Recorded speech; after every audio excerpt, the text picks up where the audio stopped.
Bernie Sanders' 2020 trajectory doesn't make much sense. That is, it doesn't make sense to those people who still believe they know how things work in American politics, the people who haven't absorbed the central lesson of the last 3 or 4 years, which is that nobody knows how anything works. According to the I've Got This Figured Out crowd, Sanders was a semi-irrelevant figure in the 2020 race.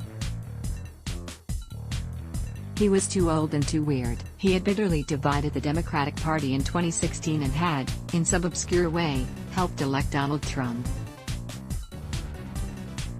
His supporters were entirely bearded young white men in Brooklyn, Portland, and Ann Arbor, not so subtly contaminated by racism, misogyny and various kinds of unexamined privilege. Both his personality and his policies were well outside the acceptable range, and would send suburban moderates and Obama-Trump voters, those objects of bottomless Democratic lust, screaming back into the toxic cult of you-know-who.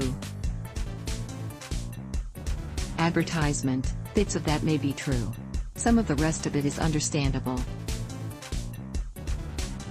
I won't dispute that the obnoxious online behavior of a fair number of Sanders supporters has alienated many mainstream Democrats, especially older feminist women who were all in for Hillary Clinton in 2016. In fact, in historical terms that feels like a fatal flaw running through the entire Bernie enterprise. No Democrat can possibly be elected president without the enthusiastic support of middle-class, middle-aged, college-educated white women, a group that would probably agree with Sanders on policy about 90%.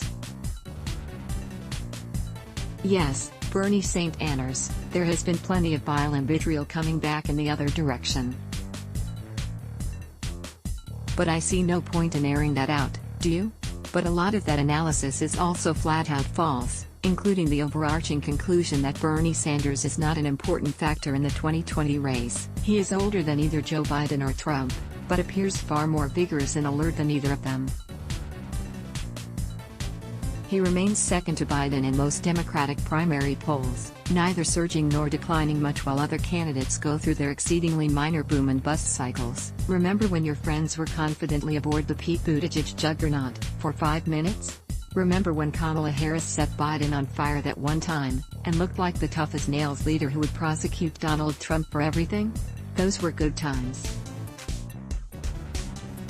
Well, neither of those people has cracked double figures in any major poll this month. No, polls should never be treated as gospel, although after Labor Day, we can put aside the argument that it's too early for polling to mean anything and that at this point in whatever year Samwise Gamgee or Toad the Wet Sprocket was leading and you don't see them on the dollar bill, do you? Anyway, the fact that Sanders appears to have around 1/5 of the Democratic vote locked down is not the important part. The important part is how he has done that and who those people are, and the fact that Democrats probably can't win without Sanders issues and Sanders voters, and that if they try to ignore those issues and snow those voters, they will definitely pay the price sooner or later. The important part is, honestly, really obvious part, and we don't say it enough. Bernie Sanders and his supporters have driven the Democratic Party to confront issues and policies and internal conflicts it had deliberately avoided for an entire generation. He may never become the Democratic nominee or the president. Indeed, both of those outcomes remain unlikely. But his legacy will go beyond the inevitable renaming of the Burlington Airport and whatever federal building exists in Vermont. He has dragged universal health insurance and a living wage and the crushing unfairness of student debt and the Green New Deal and the general rapaciousness of late-stage vulture capitalism into mainstream political discourse, against the vigorous pushback of nearly the entire elite class, and has made clear that most Americans agree with him, and not with them.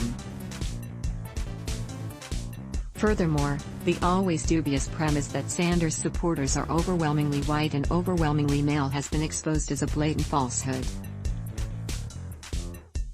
A recent Pew Research survey suggests, in fact, that Sanders has the most diverse supporter mix of any 2020 candidate. Slightly more than half are people of color and slightly more than half are women, which is a combination no other candidate can claim. His supporters are not just disproportionately young, which we all understood, but disproportionately working class and disproportionately non-college educated. According to the Sanders campaign, the #1 occupation among his 750,000 or so individual donors is teacher. The No. One employer among his donors is Walmart, with Amazon, Target and UPS not far behind. No other candidate comes within 300,000 of that donor number. The early campaign assumption that Sanders and Elizabeth Warren were competing for the same left progressive voters also appears untrue. In general terms, Warren dominates among affluent, educated, middle-aged white people who identify as very liberal, while Sanders dominates among left-leaning people of color, lower-income white folks and younger voters. Advertisement. To say this again even more clearly, I'm not arguing that Sanders is likely to win the Democratic nomination.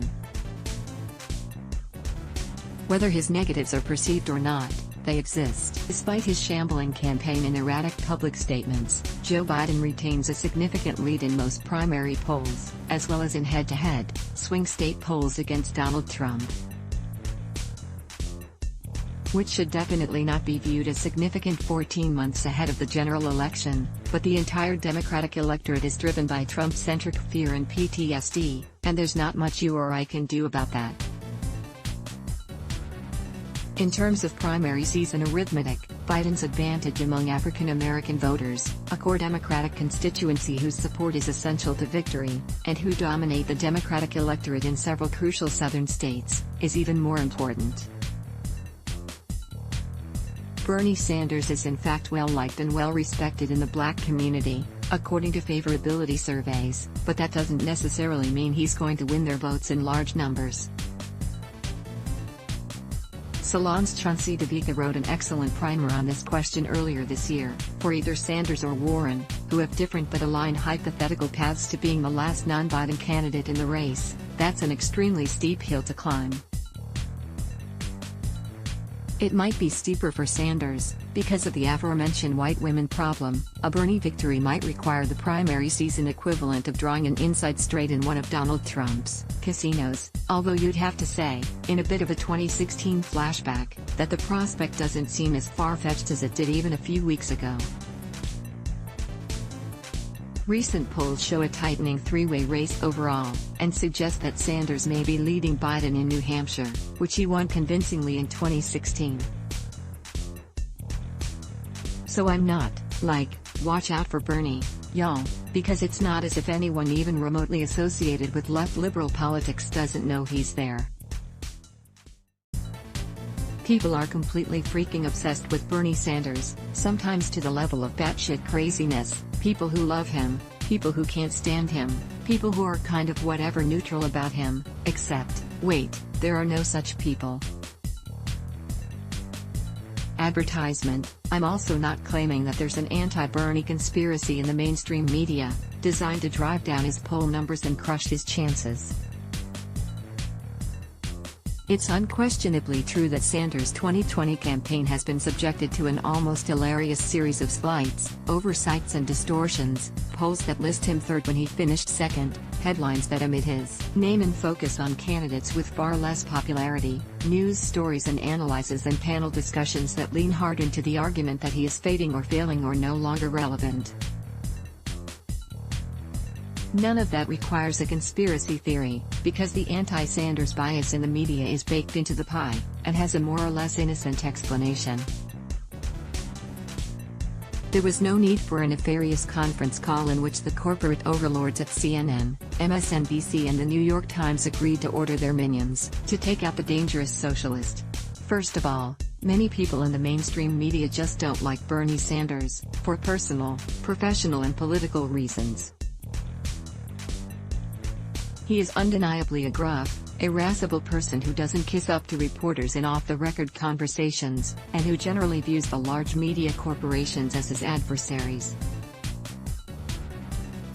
You can argue that's not good strategy, and that it has permanently alienated a significant number of mainstream liberals who might otherwise be willing to consider him. But I don't think you can argue that Bernie's view of the media is categorically false. Advertisement. Sanders also represents a wide range of policy positions that remain outside what many or most commentators and reporters view as responsible, mainstream politics, despite mounting evidence that actual voters do not share that view. It's funny how the head-to-head polls that show Biden defeating Trump are seen as evidence of electability, while similar polls that show Sanders defeating Trump are seen as something else. Snowflake-driven flukes that fail to anticipate how badly the Trump war machine will eviscerate the socialist, or whatever. Whereas bumbling, grasping, terminally vague Joe Biden is somehow considered a fearsome opponent, more to the point, mainstream journalists are like magpies, easily distracted by shiny objects and ever eager to disobey Joe Didion's famous dictum to observe the observable.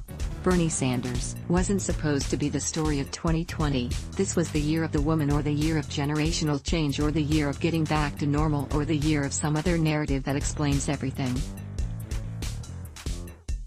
At various moments, Buttigieg and Harris and Biden and Beto O'Rourke and whoever the hell else, there have been longing glances cast at Howard Schultz and Amy Klobuchar and John Hickenlooper and Steve Bullock, have appeared to supply news hooks for such narratives.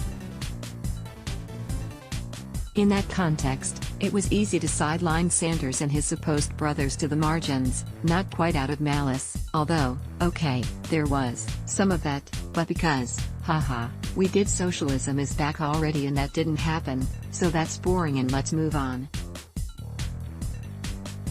Laziness and Trump trauma took over and a whole lot of people in the political and media class neglected to observe the observable facts. Advertisement. Those facts are that Bernie Sanders has built and nourished an important, likely transformative, political movement. He stands for critically important policies that the Democratic Party must engage, even though it conspicuously doesn't want to. He represents a rising progressive generation that it desperately needs, but that also threatens the party's governing assumptions and institutions on a fundamental level. Democrats almost certainly won't nominate him, but they can't possibly win without him. Leading Democrats and their supporters in the media, guardians of a regular order politics that no longer exists, keep hoping that if they close their eyes Bernie Sanders will go away. It's not working. Let's block ads. Why?